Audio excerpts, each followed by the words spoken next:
Stay the fuck away, stay the fuck away. Stay the fuck away, stay the fuck away. Good evening, everyone. Sean Patrick here, doing this for my own mental health.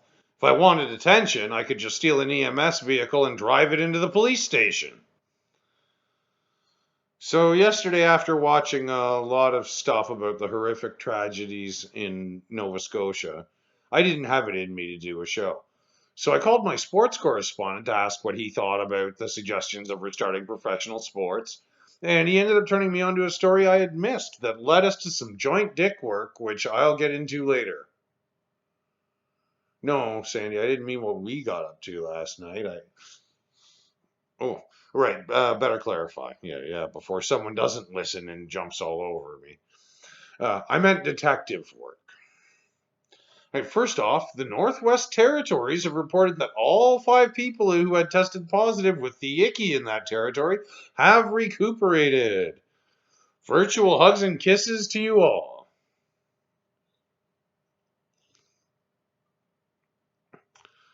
Quickly now, Serb is impossible to be universal. Canada is a vast place with major cultural and economic differences from coast to coast, so a one-size-fits-all solution simply cannot work. First off, there's determining, after the fact, who got it that shouldn't have, and how much will it cost to track them all down. Secondly, how do you get that relief to the homeless and people in shelters? Just drive a Brinks truck around and hand them all cash? Or the various other cases and my personal situation. I am recognized by the government as disabled only in that my wife receives the disability tax credit for my lame ass, which works out to about $200 per year. That's one really tight month worth of groceries, or about 15% of 1 month's prescription. Since that was all I was eligible for, my friends and family have been helping me out. But between physical distancing rules and the fact that they all have families and or are essential, I have no home care. Because I have a very difficult time preparing food, my grocery bill has almost doubled. Having been retired for 6 years, I haven't had any income. Oh, and then there's the other issue. About 17 years ago, I changed my name. I just dropped my last name so that instead of being Sean Patrick whatever, I'm just Sean Patrick. Now, aside from the fact that I had a lot of fun getting all of my ID redone several times as it kept showing up as Sean P. Patrick or Sean Patrick Patrick, the government still thinks my name is the latter of those. Every federal and provincial election, my voter information card says Sean Patrick Patrick on it, and I have to spend at least an hour in various lines explaining this to several people so that I can vote. So what am I supposed to do with a check for Sean Patrick Patrick? I imagine that I'm not the only one who has this issue. And of course, there's many other cases where the money could be sent to the wrong place. No matter what anybody says, the government did this right. Unfortunately for those who are falling through the cracks, but they are fixing those cracks more every day. New ever-changing problems require new ever-changing solutions. So the real thing today was about what Premier Ford said, or rather didn't say, on News Talk 580 this morning. He didn't already discuss what proposals were going to be put in front of the cabinet publicly. He said that proposals would be introduced, which is what happens at a legislative sitting. He also never said he wanted to, or it was a goal, or that he was going to open up the economy on May 24th. Not even the slightest. And one reporter said that Premier Ford was setting up a straw man just to beat up by repeatedly saying that the economy would be restarted at a trickle, not full open. People were clearly told to physical distance repeatedly, but many didn't do it. Modeling was explained clearly and fully, yet journalists are still asking why these models are wrong. And should we still trust them? And the fact that y'all couldn't even be bothered to listen to the radio interview before using it to set up your own straw men. These things have to be said over and over and over again. If you want them to stop repeating themselves, stop making it necessary.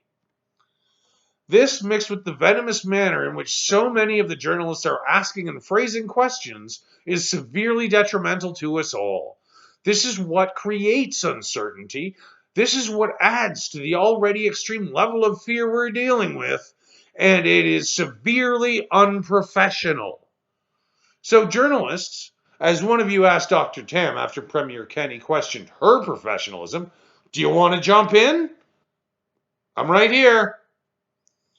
I should also point out that one journalist cited another interview with Premier Ford, which I couldn't find because I couldn't catch the name. And when I looked at the closed captioning, they named the interviewer as Rob NZ, which didn't search at all. But I'm pretty confident that whatever our Premier said there was taken way out of context as well.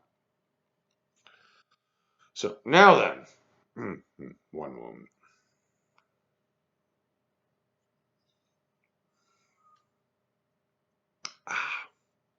Okay.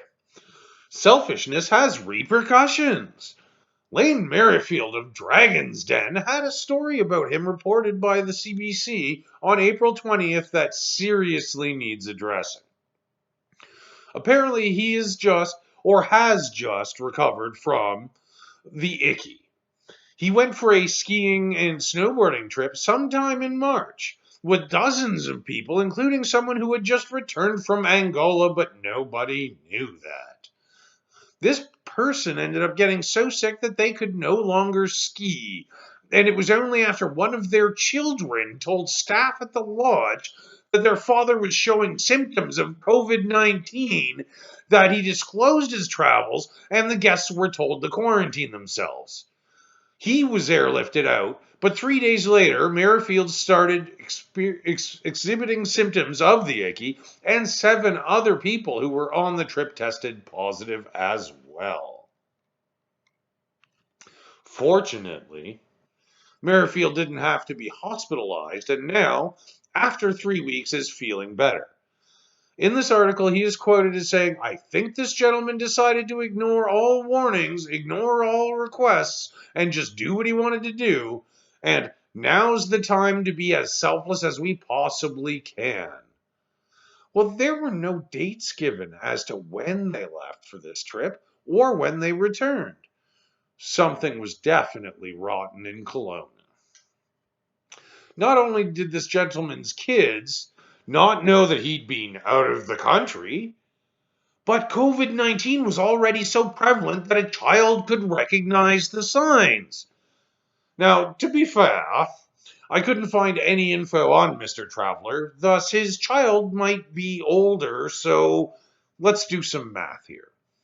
According to the article, it took Merrifield 3 weeks to recuperate, and he started showing symptoms 3 days after the gentleman was airlifted out. That's 24 days, if you can believe the reporting, so let's just for now assume it's correct, which it isn't. And that puts the party at the lodge on March 27th. But it was suggested on his Facebook page that he was in he was in Bald-Faced Lodge, which was shut as of midnight March 25th.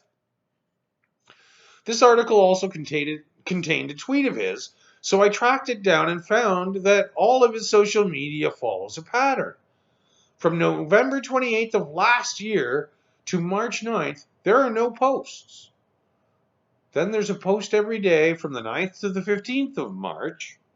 Nothing until April 7th and 8th, which are retweets.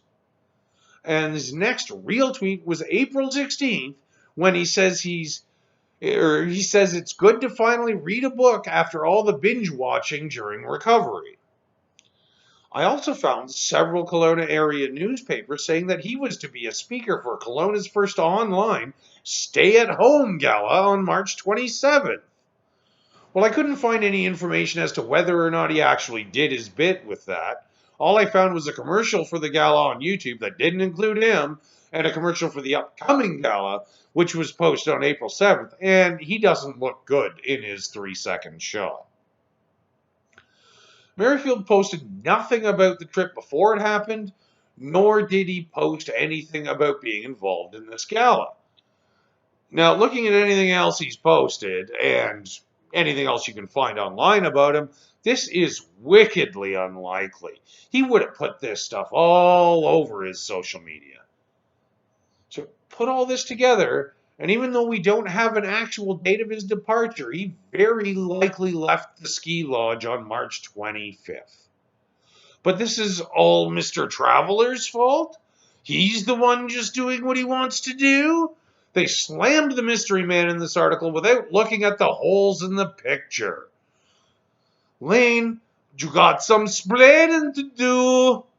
Merrifield went for a fun vacation with a couple dozen friends after he and everyone else in the country were told not to, and they all deserve a good kicking.